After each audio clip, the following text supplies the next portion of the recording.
नमस्कार, मैं हूं ब्रजेश श्रीवास्तव। आप देख रहे हैं आप सबका पसंदीदा शो टॉक विद ब्रजेश।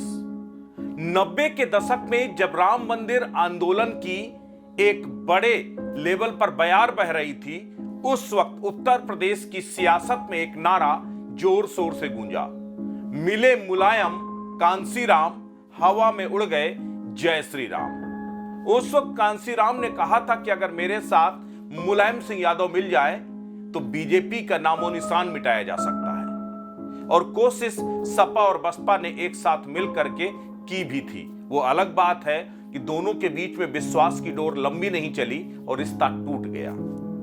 उसके बाद 2019 के चुनाव में भी समाजवादी पार्टी और बीएसपी दोनों एक साथ आए और चुनाव मैदान में गए, लेकिन नतीजा अपेक्षित नहीं रहा।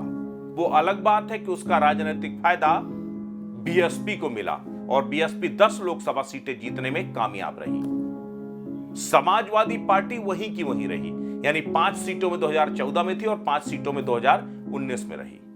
लेकिन अब 2024 के लिए अलग अलग तरीके के सियासी गठजोड़ हो रहे हैं। अलग अलग तरीके से जातीय समीकरणों को साधने की कोशिश हो रही है। समाजवादी पार्टी, अंबेडकरवादी पार्टी बीएसपी और लोहियावादी पार्टी समाजवादी, दोनों की विचारधाराएं अलग हैं। एक पिछड़ों की सियासत करता है, एक दलितों की सियासत करता है।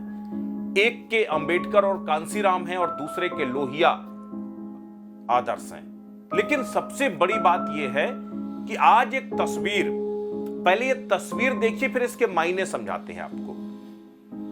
ये तस्वीर अपने आप में बेहद अहम है।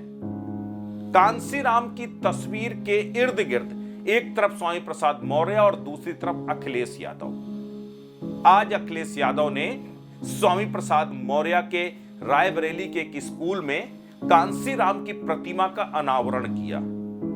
यूं तो ये कोई बहुत बड़ी बात नहीं है। नेता अलग अलग जातीय से जुड़े हुए नेताओं की प्रतिमा में अनावरण करते हैं, प्रतिमाओं में माथा टेकने जाते हैं, वो तमाम तरह की सियासत है। लेकिन कांसीराम की प्रतिमा का अखिलेश यादव के द्वारा अनावरण किया जाना, ये अपने आप में एक बड़ा सियासी समीकरण बनाने की जद्दोजहद है। इसको जरा समझने की कोशिश कीजिए। अखिलेश यादव लगातार जद्दोजहद कर रहे हैं कि 2024 में वो समाजवादी पार्टी को बीजेपी के विकल्प के तौर पर पेश कर पाए। और इसके लिए उन्हें बहुत अच्छे तरीके से मालूम है कि अगर ओबीसी वोट बैंक, मुस्लिम वोट बैंक और दलित वोट बैंक अगर मिल जाएगा तो बीजेपी को हराया जा सकता है। आप बीजेपी के 2014 के बाद उत्तर प्रदेश की कामयाबियों को देखिए। 2014, 2017, 2019, 2022 ये 4 चुनाव हुए और इन 4 चुनावों में बीजेपी की एक अलग तरीके की सोशल इंजीनियरिंग देखने को मिली। वो सोशल इंजीनियरिंग क्या थी? 2013 में जब अमित शाह को उत्तर प्रदेश की बागडोर मिली, तब उन्होंने सुनील बंसल के साथ मिलकर के एक अलग तरीके का जाति गठजोड़, जिसकी शुरुआत आरएसएस ने की थी। आरएसएस ने शाखाओं के जरिए उस एक नए सियासी गठजोड़ को बनाने की कोशिश की थी और जिसको 2014 में जमीन पर उतारा गया। वो क्या थी? वो थी गैर जाटव दलित, गैर यादव पिछड़ा वोट बैंक को बीजेपी के यानी सवर्णों के वोट बैंक के साथ जोड़ना, और उसमें बीजेपी कामयाबी भी हासिल की थी।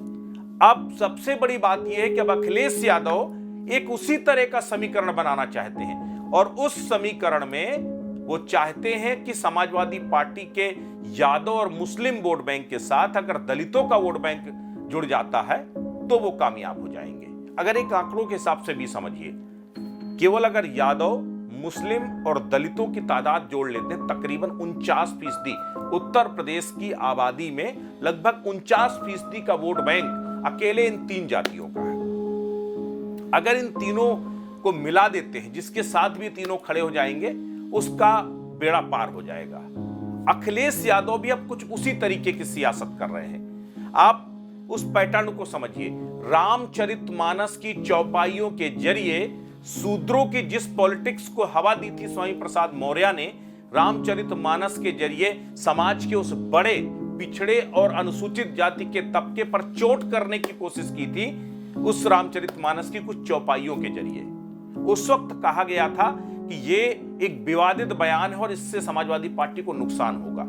लेकिन जो समाजवादी पार्टी का थिंक टैंक सोच करके चल रहा है कि दरअसल ओबीसी और अनुसूचित जाति के इस बड़े तबके पर अगर आप कास्टिज्म डिस्क्रिमिनेशन के नाम पर अगर आप इसको मोबिलाइज कर पाए तो ये बड़ा पॉलिटिकल माइलेज के तौर पर समाजवादी पार्टी को मिल सकता है। इसीलिए अब अखिलेश यादव की नजर उस दलित वोट बैंक पर टिकी हुई है जो मायावती के पास है। सबसे बड़ी बात यह है कि मायावती इस पूरी पॉलिटिक्स में, उत्तर प्रदेश की सियासत में गेम चेंजर है, किंग मेकर कही जाती है।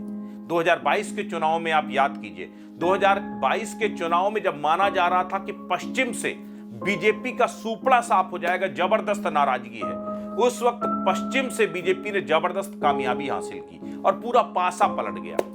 कहां पूर्वांचल में 40 सीटों का बीजेपी को नुकसान हुआ, लेकिन पश्चिम जिसको सबसे बड़ा ब्लंडर माना जा रहा था बीजेपी का कि सबसे ज्यादा नुकसान उसको वहीं पर होगा, वहीं पर बीजेपी ने सबसे ज्यादा सीटें लेकर के आई और दोबारा बहुमत के साथ सत्ता में भी बैठ गई।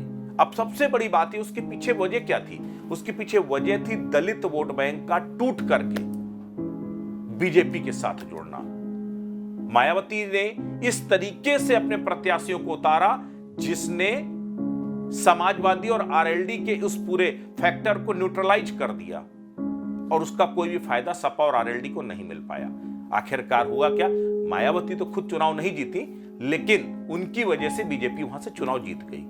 अब अखिलेश यादव यही चाहते हैं कि किसी भी तरीके से अब वो बीएसपी के उस बड़े वोट बैंक पर कब्जा करें और इसके लिए पहला कदम उठाया बीएसपी के तमाम बड़े नेता। आप एक तरफ से उठा करके देखिए, स्वामी प्रसाद मौर्य, रामाचल राजभर, इंद्रजीत सरोज, लालजी वर्मा, वो तमाम एक लंबी फहरिस्त है उन तमाम बीएसपी के बड़े बड़े नेताओं की जिनको अखिलेश यादव ने पहले बीएसपी माफ कीजिएगा समाजवादी पार्टी ज्वाइन कराया, अपनी पार्टी में लेकर के, और अब कांसीराम के जरिए, कांसीराम की प्रतिमा के जरिए बीएसपी के उस बड़े वोट बैंक को कब्जाने में लगे हैं। वो ये मैसेज देना चाहते हैं कि दरअसल मायावती उनके वोट बैंक को संभाल नहीं पाई, मायावती उनकी फिक्र नहीं कर पाई, मायावती जो है उन्हें जो है सहेज नहीं पाई और वो समाजवादी पार्टी करेगी।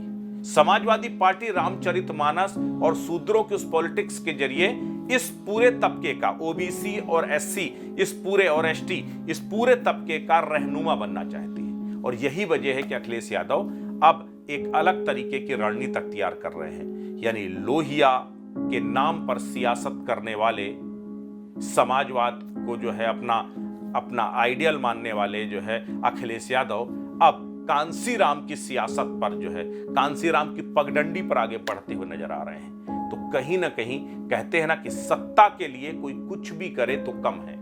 तो सत्ता पाने के लिए, बीजेपी को हराने के लिए अखिलेश यादव वो हर संभव कोशिश कर रहे हैं, लगातार कोशिश कर रहे हैं मायावती के बड़े वोट बैंक पर चोट करने की। इसीलिए उन्होंने पश्चिम में चंद्रशेखर आजाद के साथ समझौता किया, जिन्हें 2022 में ठुकरा दिया था, उनके साथ समझौता किया। तो अब सबसे बड़ी बात यह है कि क्या अखिलेश यादव की यह अभिलाषा पूरी हो पाएगी? क्या कांसीराम की प्रतिमा पर अनावरण के जरिए जो दलित पॉलिटिक्स का बड़ा खेल अखिलेश यादव ने खेला है, क्या वो बीजेपी को बेचैन कर सकेगा? क्या बीजेपी की चूल्हे हिलाने के लिए काफी है ये कदम? क्या बीजेपी के पाले से जो जाटव, गैर जाटव दलित का जो बड़ा वोट बैंक जो बीजेपी के साथ आ गया था, क्या उसे वापस तोड़ करके समाजवादी पार्टी में ला पाने में अखिलेश यादव कामयाब होंगे? ये वो तमाम बड़े सवाल हैं। लेकिन एक बात बिल्कुल समझ करके चलिए कि जिस तरीके की राजनीति, जिस तरीके की कास्टिज्म पॉलिटिक्स के पगडंडियों पर अखिलेश यादव आगे बढ़ रहे हैं, वो जाहिर तौर पर 2024 के चुनाव को बेहद इंटरेस्टिंग बना रही है। एक तरफ मायावती बीएसपी को दोबारा जीवित करने में लगी हुई है, दोबारा खड़ी करने में लगी हुई है, आकाश के जरिए युवाओं पर रोड़े डालने में लगी हुई हैं। वो चाहती है कि अगर अखिलेश यादव से मुस्लिम वोट बैंक टूटकर बीएसपी के साथ मिल जाए तो बीएसपी मजबूत हो सकती है।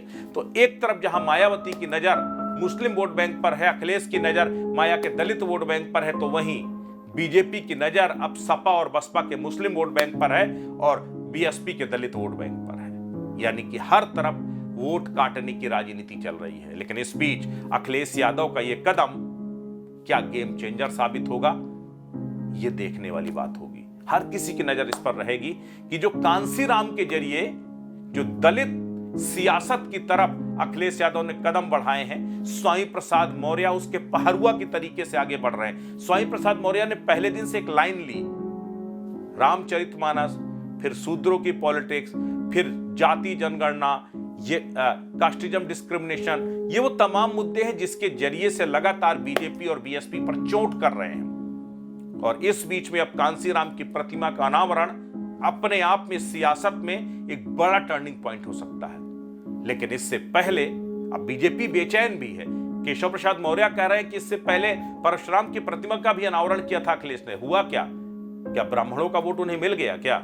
इसी तरीके से कांसीराम की प्रतिमा का अनावरण करने से भी कुछ नहीं होगा, क्योंकि ये वोट बीजेपी के साथ जा चुका और बीजेपी से टूटेगा नहीं, क्योंकि दलितों की सबसे बड़ी रहनुमा अगर कोई है तो बीजेपी है।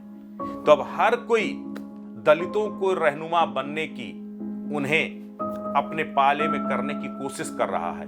2024 में नतीजे क्या होंगे ये तो वक्त बताएगा, लेकिन फिलहाल अखिलेश यादव की इस चाल से एक साथ बीएसपी और बीजेपी दोनों बेचैन हो गए हैं।